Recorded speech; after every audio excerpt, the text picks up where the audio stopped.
আমি নামাজ পড়তে যাবো, সময় নাই। দেখ, আমি তোর বড় ভাই,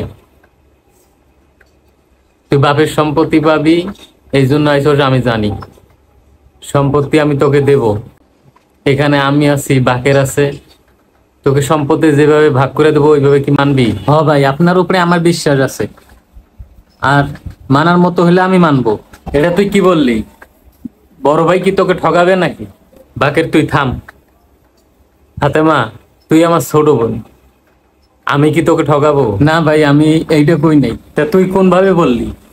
শোন, আমাদের যে বাড়ি ভিটাটা আছে, বাড়ি ভিটার মাঝে তুই 5% জায়গা পাবি।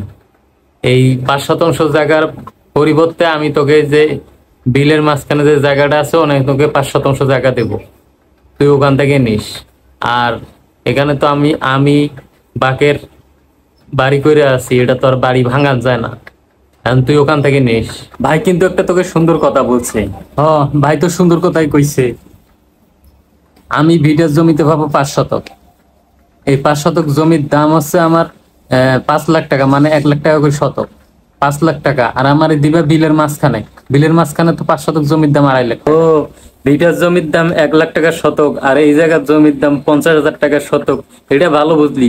তোর বিয়ের সময় যে আমরা 5 লাখ টাকা খরচ করে, হ্যাঁ, বিয়ে দিছি, আর পরে অনুষ্ঠান করছি, এগুলো তুই ধরলি না। আর প্রত্যেক ঈদে ঈদে আসোস, 2 মাস 3 মাস পর আসোস, এসে খাস কার? তো জামাই লইয়া আসোস, পোলাপান লইয়া আসোস, কার খাস?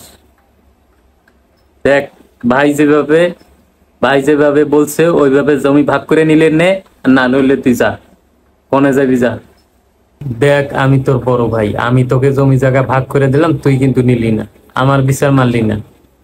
ঠিক আছে, তুই মাতবর ডাকা। তোমরা কি আমার ঠকাইতেছো না? আমি বোন দেখে আমার ঠকাইতেছো? সৃষ্টির বুকে লাথি মেরে স্রষ্টার ইবাদত কখনোই হয় না। তুমি যদি স্রষ্টার ইবাদত করতে চাও, সৃষ্টির হক পরিপূর্ণভাবে আদায় করো। আল্লাহ আমাদের সবাইকে বুঝদান করুক, আমিন।